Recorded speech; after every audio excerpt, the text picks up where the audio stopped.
Yes, as I said, I'm a postdoctoral researcher since 3.5 years at the Hebrew University.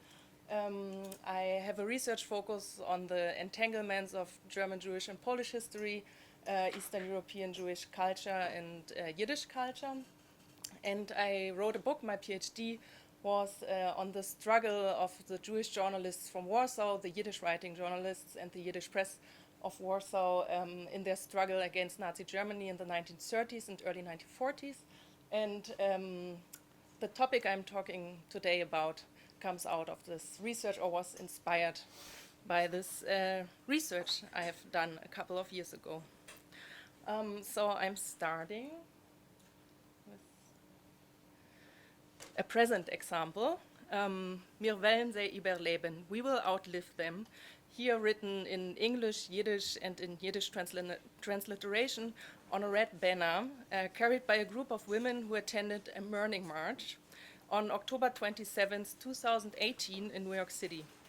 That evening, hundreds of people came together to mourn the 11 victims of the mass shooting that took place that same morning at the Tree of Life Synagogue in Pittsburgh. The march included a public Havdalah service and speeches by various Jewish organizations. But the people came not only together to mourn the victims of the shooting, they also wanted to protest anti-Semitism and hatred against Jews in general. So consequently, the organizers of the march wrote in their announcement, I quote, "Tonight we mourn, tomorrow we resist." It was in the wake of this horrific act of violence that the phrase "Wir werden sie überleben," inspired by a Yiddish song from 1939, was likely first used publicly and served as both a collective expression of grief and as a rally crying.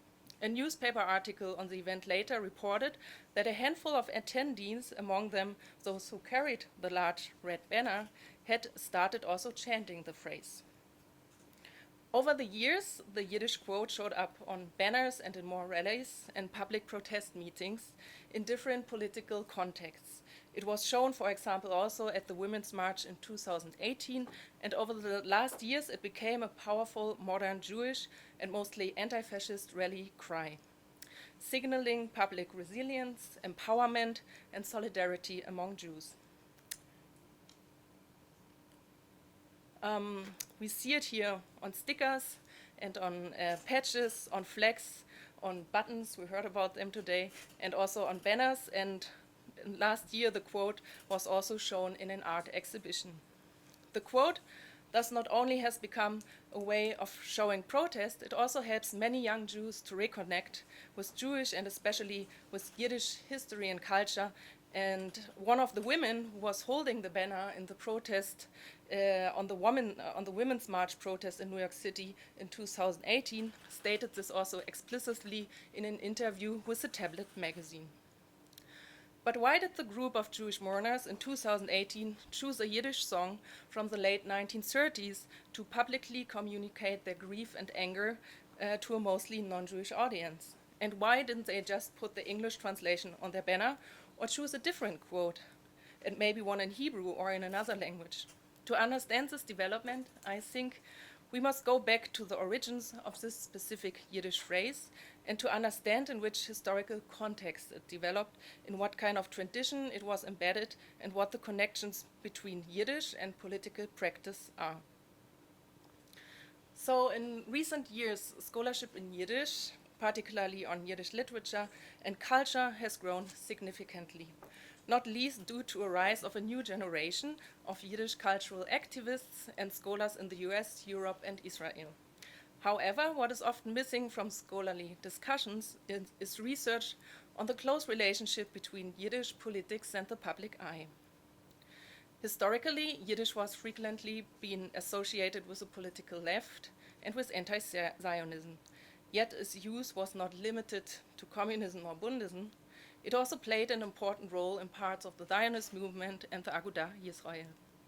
And especially in the Second Polish Republic, which before World War II was home to the biggest Jewish community in the world, Yiddish culture and literature thrived and were not limited to ideological use.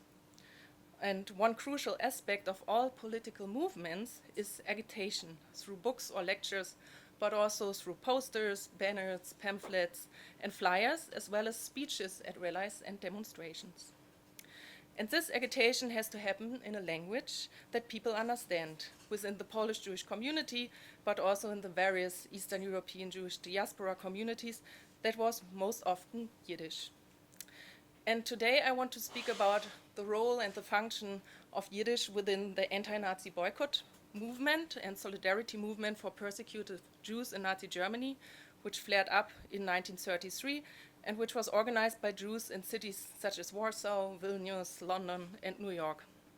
And I will further give a short outlook on the use of Yiddish during World War II and in the immediate aftermath of the Shoah. Here I will focus on survivors in DP camps and discuss the different facets of Yiddish as a political language of protest and resistance. So according to the rabbi, writer, and Holocaust researcher Moshe Prager, the song Wir wollen sie überleben has its origin in the Polish city of Lublin. A Dr. Warman, who was a member of the Lublin so-called Jewish Council during the war and who had survived the Shoah, explained to Prager in a testimony that during the German occupation, Nazi officers would round up members of Lublin's Jewish community and bring them to a nearby field. As they gathered, a German general ordered them to sing and dance for the soldiers. Although the crowd was terrified, one individual began to sing a song entitled Lo mir sich verbeten. This song, which the famous cantor Jossele Rosenblatt had recorded in the early 20th century, is an emotional plea for God to protect the Jewish people. Let's make up, the lyrics say, asking God not to permit any more violence against them. And despite the uplifting lyrics, the fearful crowd was, according to Warman, dispirited, and Nazi soldiers began to brutally beat up those Jews who refrained from singing along. After a little while, however, another person began to sing the same tune, except with different lyrics. Instead of singing Lo mir sich überbeten, they sang Wir wollen sie überleben, we will outlive them. And this version apparently, and according to Dr. Warman, energized the crowd, and they began to sing and dance enthusiastically. Eventually, the Nazi officers commanded the crowd to stop to prevent further embarrassment. Since the story was first recorded, it has been retold and used by different people for different purposes of Jewish protest in different contexts and countries. Even though the majority of Yiddish speakers were murdered by the Nazis during the Shoah, and even though their language and culture has been nearly extinguished, forgotten or devalued, this particular song and the story attached to it survived. It was played on stage by klezmer bands, used in art projects cited by rabbis in readings during Yom HaShoah, and we have already heard used also in rallies and protest meetings. Yet regardless the form, they all have something in common, the story of resistance by Eastern European Jews who sang a song in Yiddish to show off their resilience towards their perpetrators in times of mass violence, oppression, trauma, and loss. And it was used by all of them as an uplifting example to foster resilience, identity, and unity. So the understanding of Yiddish as a political and resilient language and a language of protest for Jewish causes with a symbol meaning that would be recognized by Jews and non-Jews alike evolved towards the end of the 19th century. With the formation of a Jewish working class, socialist and communist groups and parties such as the Bund emerged. And these groups would soon switch from Russian, the language of the Russian Empire, to Yiddish to agitate and to educate their fellow Jewish workers. However, during the interwar period and during a time when nationalist, fascist, and anti-Semitic political movements were on the rise, the relationship between Yiddish and political protest and even resistance would grow even stronger. And this stemmed mostly from the fact that due to the increased threat by an anti-Semitic environment which encircled them, the need for Jews in various European countries and beyond to act against the disenfranchisement of their minority rights and sometimes outright violence became more urgent. And this was especially true after 1933, when the Nazis came to power and started to openly discriminate against and persecute Jews in Germany. As a country which Jews in Eastern Europe had considered for a long time as a place where their fellow Jews would not only be physically safe, but also well integrated, valued, and protected, the rise of the National Socialist movement seemed especially threatening, as they feared that the German model would inspire other European governments to take active measures against Jews, which as we all know, in fact happened. So the reaction and as an act of prevention, an international Jewish protest and boycott movement against the persecution of Jews in Nazi Germany was formed. And the movement, which originated in Warsaw in March 1933, but was quickly spreading to places such as Paris, Vilna, Tel Aviv, London, New York, or Buenos Aires, was carried by various Jewish cultural and political groups from really a wide political spectrum. And to articulate their criticism and their demands, Yiddish was often, but not always, the language of choice. And when we look at historical sources from that time, we will see how Jews knowingly choose Yiddish to signal their dismissal of Nazi Germany to the outside world. They wanted to be seen as Jews who communicated in a language which was deeply rooted in Jewish tradition and identity. But they also choose Yiddish, as I will argue, to trigger a reaction by their suppressors.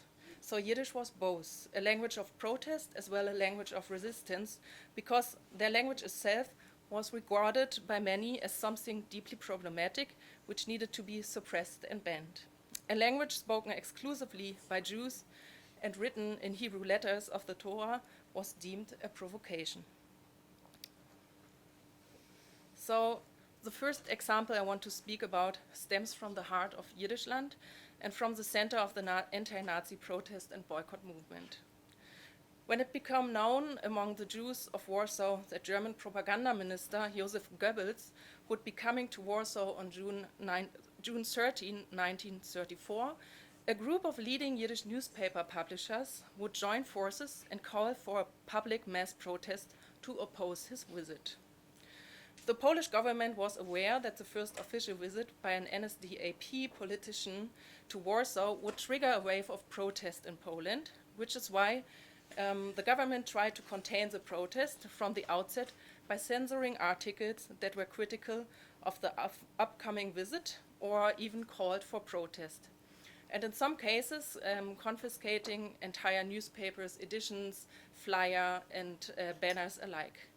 And despite the threatening backdrop, the Jewish newspaper editors agreed that all Yiddish daily newspapers would print the same front page on June 13 to demonstrate their protest. They contained only 3 lines on an otherwise white backdrop and showed the following sentences: Nieder mit den Hitleristen, nieder mit der rassistischer Propaganda, Schande die Antisemiten. The Polish authorities reacted and confiscated most of the newspapers the very same day, but some newspapers' editors managed to get into circulation an unknown number of copies before the confiscation. And the German authorities intervened also in other cities, such as Vilna or Riga, where Yiddish-speaking Jews would try to protest the persecution of Jews in Germany. So, for example, in August 1933 in Riga, local authorities confiscated 2 packages with hundreds of postcards showing caricatures of Hitler with Yiddish inscriptions. The packages were sent from the Central Jewish Boycott Committee in Warsaw to Riga in order to be distributed there. And in Vilna, on the other hand, employees of the German consulate would tear down bright red posters in Yiddish, which would call for the boycott of German goods, and apparently the Bund was behind this action. So the Yiddish language, as we have seen in these brief examples, was seen as something dangerous and threatening, even though the Nazis knew that Yiddish was a Jewish language and thus directed mostly inwards, and that most non-Jews could probably not understand these statements of protest. The Nazis still considered the language a threat and something which needed to be eliminated. While this was, of course, in alignment with the Nazi ideology and policies, which made migrant Eastern European Yiddish-speaking Jews in Germany also their first victims, it is also obvious that they considered Yiddish to be a potent language of protest and agitation, and they feared growing organization and resistance among the Yiddish-speaking masses. This is also supported by another source I want to speak now briefly. One before. They supported, I want to speak about another source. In Nazi Germany, censorship and press surveillance were omnipresent, and this affected not only German, but also international media newspapers. And alongside social democratic and communist newspapers, it was especially the Jewish press of Eastern Europe that they drew attention to. And a law that came into force on August 16, 1933, made them a direct target, prohibiting, I quote, the import and sale of foreign Jewish newspapers. In the years until 1935, further measures would follow, and the focus was laid on the two most popular and widely read Warsaw Yiddish newspapers, Heint and Der Moment, but they targeted also other Yiddish newspapers, which were closely monitored by the Gestapo and other agencies. And according to a member of the SA, it was these two newspapers that were increasingly purchased and read by Jews in Berlin after the Nazi seizure of power.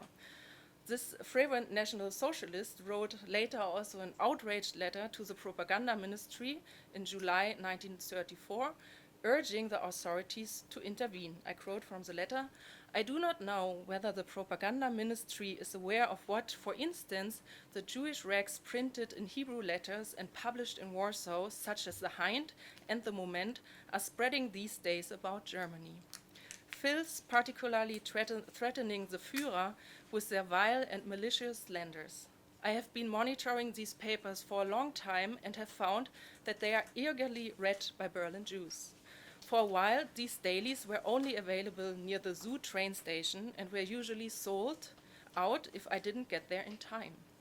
Nowadays, they are also available at several other sale points in the city center." In his eager activism, the SA member Kunzelmann took the liberty to attach some of the articles from the newspapers in German translation. What especially disturbed him about the newspapers was the critical, at times overly hostile tone towards Germany. The newspapers detail reporting on the new German government and their meticulous documentation of the increasing persecution of Jews and political dissidents in Nazi Germany. But also the fact that more and more Jews in Berlin would turn to the Yiddish newspapers as a source of subversive information was disturbing for him. Kunzelmann, who was clearly an anti-Semite and apparently proficient in Yiddish, which is surprising, even took it upon himself to confiscate the papers from various Berlin newsstands. And his efforts bore fruit. Just days later, after his letter, both Warsaw newspapers and others were banned in expedited proceedings by the Reich Ministry of Interior. And here we see the letters to ban Der Moment, Heintige Neues, and Heint. However, stopping the circulation was not that straightforward. Despite the import bans, Yiddish newspapers editors continued sending their papers illegally to Germany, living up to their self-imposed mission, which was to support their fellow Jews in times of crisis. And the third example I want to speak briefly about stems from a Jewish anti-Nazi demonstration in New York in 1933. Here we see some protesters holding signs in Yiddish and English alike. And the question which here is, why would they hold signs in Yiddish when the protest was directed towards the American people, the American government, and towards Nazi Germany? So towards people who could not understand or read Yiddish most of the time. I believe they did this for two reasons. The first was, of course, inclusion and agitation of Yiddish-speaking Jews in New York, who were not or not yet able to speak or read English. This becomes clear when we have a closer look at the first protest sign, this one, which reads, Der Anti-Nazi-Club, 444 M. Roy Street, Protest gegen der blutiger Nazium von der Welt. So this poster informed Yiddish readers that there existed a Jewish, probably Yiddish-speaking anti-Nazi group which had its head office in the New Yorker Upper West Side in the 444 Emroy Street, and which was part of the non-sectarian anti-Nazi League to Champion for Human Rights. And by giving the exact address, the sign holder let people know how they could join them, but also assumed that non-Jews could probably not read this sign as it was in Yiddish, and that it was thereby safe to share the information of their exact location.